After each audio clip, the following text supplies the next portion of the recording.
개의 십자가라는 말씀을 가지고 은혜를 나누었습니다. 골고다 언덕에는 세 개의 십자가가 있었습니다. 중앙에 우두커니 서 있는 예수님의 십자가를 중심으로 오른편에는 회개의 십자가가 있었고, 왼편에는 회개하지 아니하는 멸망의 십자가가 있었습니다. 언제나 이렇게 세상은 갈라지고 있어요. 예수님 중심으로 오른편과 왼편으로 갈라지고 있습니다.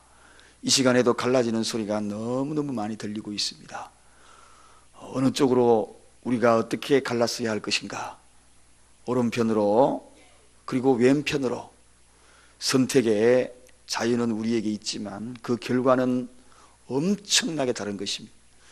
그래서 우리는 순간순간 회개의 십자가 쪽으로 갈라서는, 양의 무리 쪽에 갈라서는, 알곡의 무리 쪽에 갈라서는, 빛의 무리 쪽에 갈라서는 저와 여러분이 되십시다. 오늘은 엘리 라마 사박다니라는 말씀을 가지고 오늘 말씀을 좀 전하려고 합니다. 자, 이 말씀의 해석이 바로 나의 하나님 어찌하여 나를 버리시나이까, 그 뜻이 바로 이 내용이지요. 예수님의 십자가의 이 죽음이 요즘에는 너무 유추한 그런 해석으로 인하여서 사회적인 구원, 거기에만 사람들이 마음을 쏟고 있습니다. 그거에만 부각시키고 있습니다. 그러나 정말 우리가 정녕 잊지 말아야 될 사건이 있다면 그것은 다른 것이 아니라 그 십자가의 죽음이 세상의 죄를 위한 대속의 죽음이라는 것, 이거 잊지 말아야 하는 것입니다. 사회적 구원, 거기에만 우리의 관심이 있는 그 이면에 대속의 은혜가 있다는 것, 주님이 우리를 대신하여 지불하고 값을 대신 지불하되 생명을 지불한 그 대속의 은혜가 그 속에 고통과 처절한 절규와 함께 있다는 사실들을 우리는 잊어서는 안 될 것입니다. 성 프란시스가 어릴 때에 있었던 이야기죠. 이 성 프란시스가 어느 날 숲속길을 가다가 멈춰서서 나무 뒤에 길에서 혼자 흐느끼고 펑펑 울고 있었습니다. 그 어린 것이 울고 있으니 집을 나왔나, 아니면은 집에서 쫓겨났나, 길을 잃었나, 갖가지 생각들이 이 아이에게 들어갈 수 있습니다.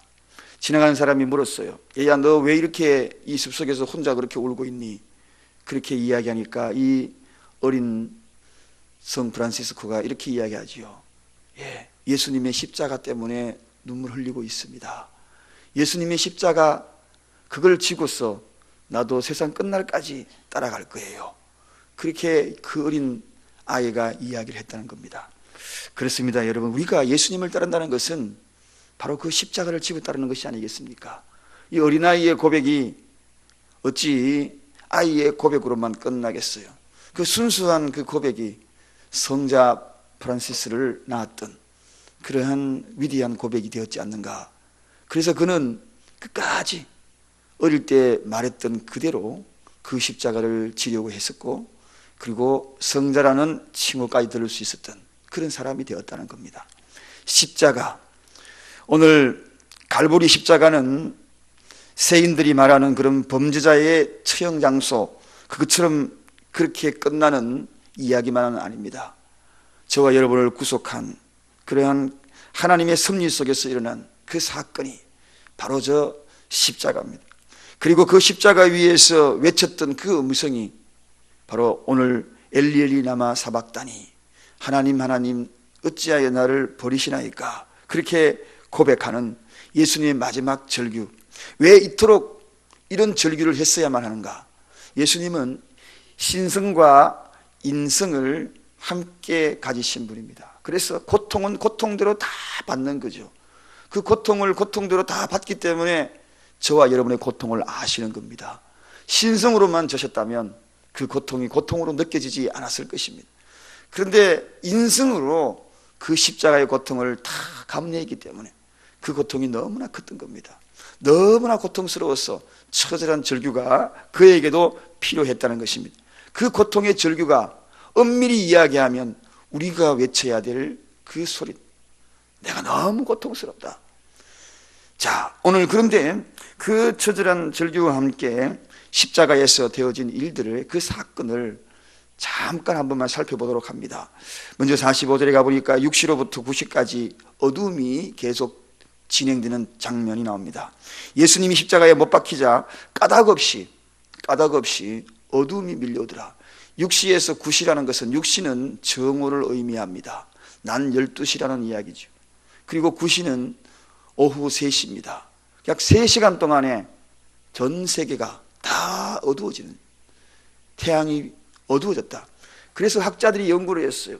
과학자들이 이거를 가지고, 이거는 순간적인 일식이 아니냐, 일식은 이런 현상이 나타난다 라고 연구를 해봤지만, 천문학계에서 연구를 해보니 그 연구 결과가 이렇습니다.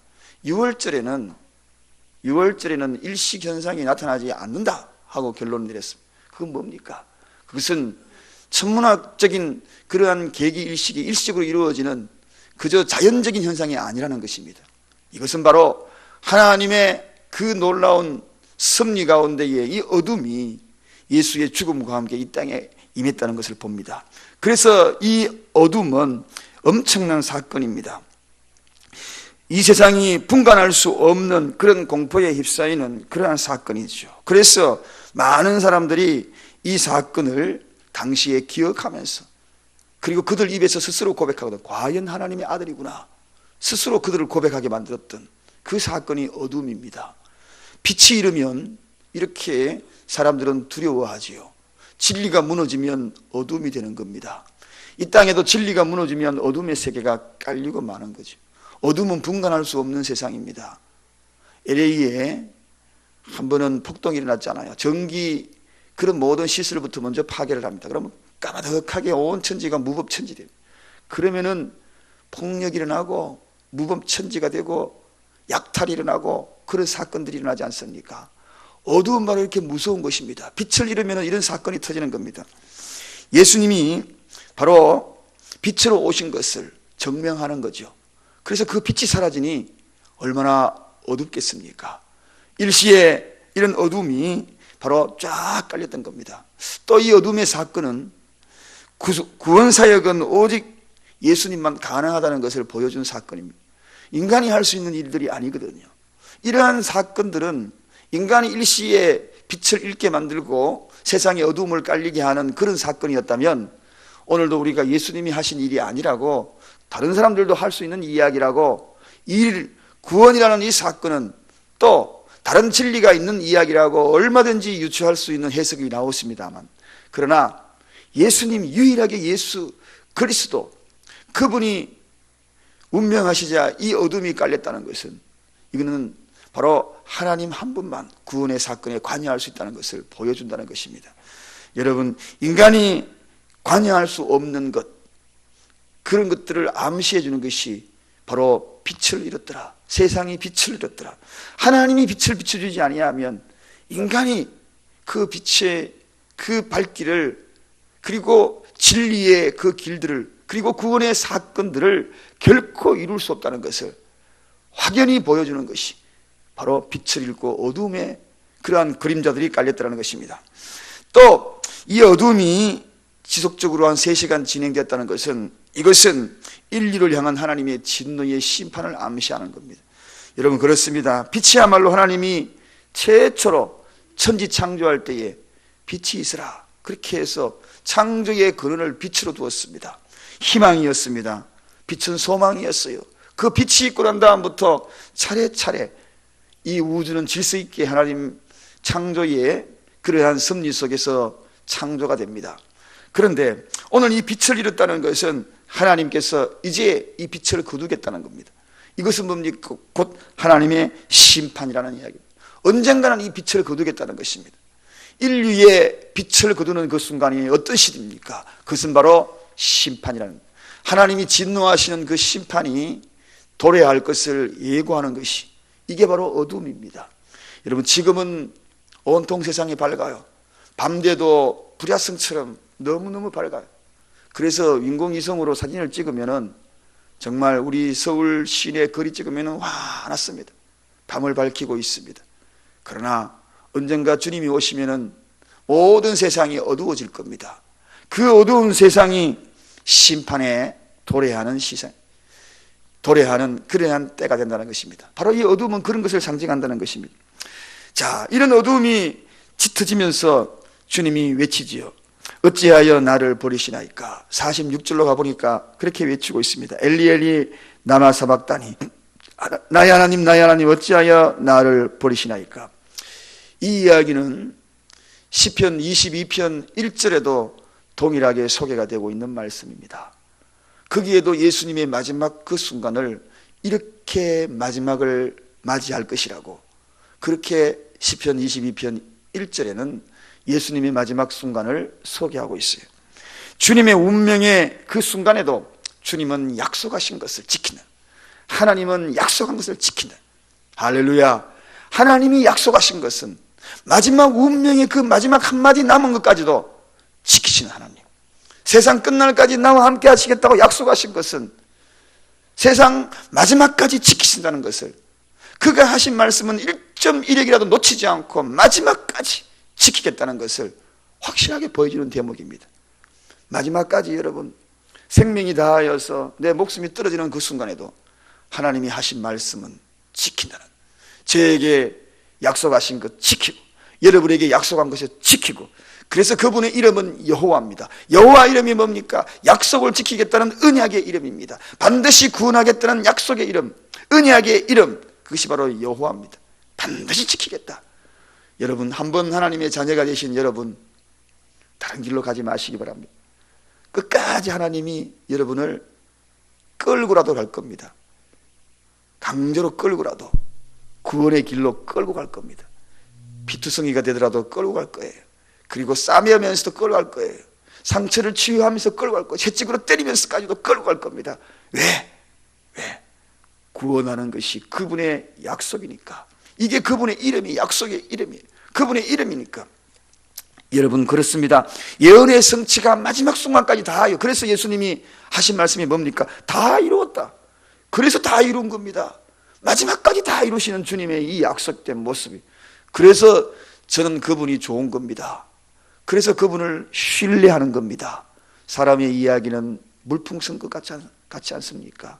말하고 뒤돌아서면 풍선껌처럼 펑 터지면 끝이 나고, 물보라 뿌려진 것처럼 화려하기는 화려한데 금방 없어져 버리지만, 우리 주님이 말씀하신 것은 마지막 순간까지 그 말을 이루고 다 이루었다 이제, 그렇게 해서 세상을 운명하시는 장면입니다.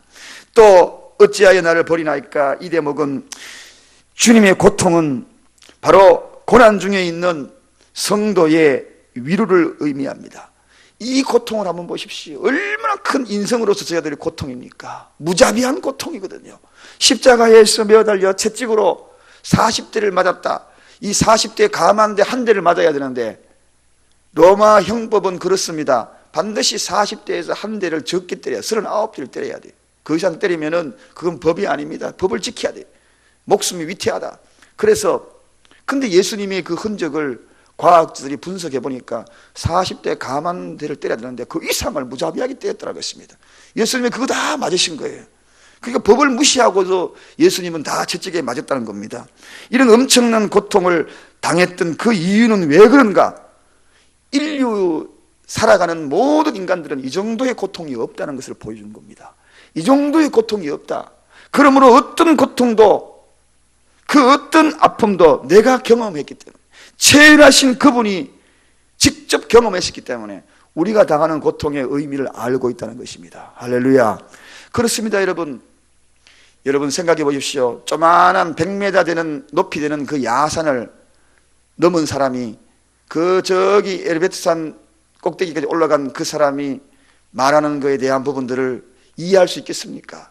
그 높은, 세계에서 제일 높은 산을 넘은 사람이 야, 힘들지, 100m 그거 넘을 수 있어, 이럴 때 이해가 가는 것이지, 50m 넘은 사람이 100m 넘은 사람한테 넘을 수 있어, 이렇게 위로가 됩니까? 택도 없는 소리죠. 위로가 안 되는 거죠. 그거는 더 큰 고통을 당한 사람이라야만이 위로가 되는 것입니다. 그렇지 않습니까, 여러분?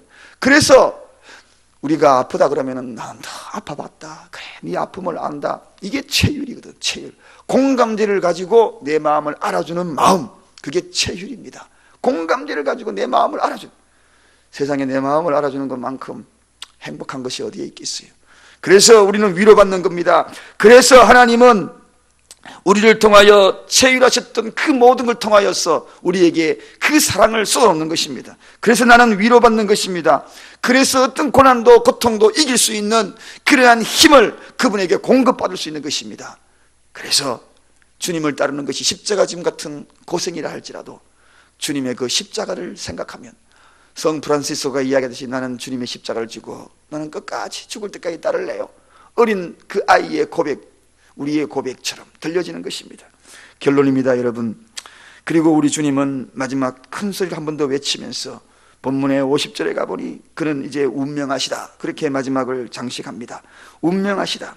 에덴 동산에서 첫 아담에게 일어났던 그런 일과 아주 밀접한 관계가 있습니다. 이 대목은 인간의 죽음 그 자체가 여러분 언약을 파기한 그런 결과에서 왔으므로 이제 그 언약의 그 순간에 죄의 그 속성은 죽음인 것을 보여주는 거죠.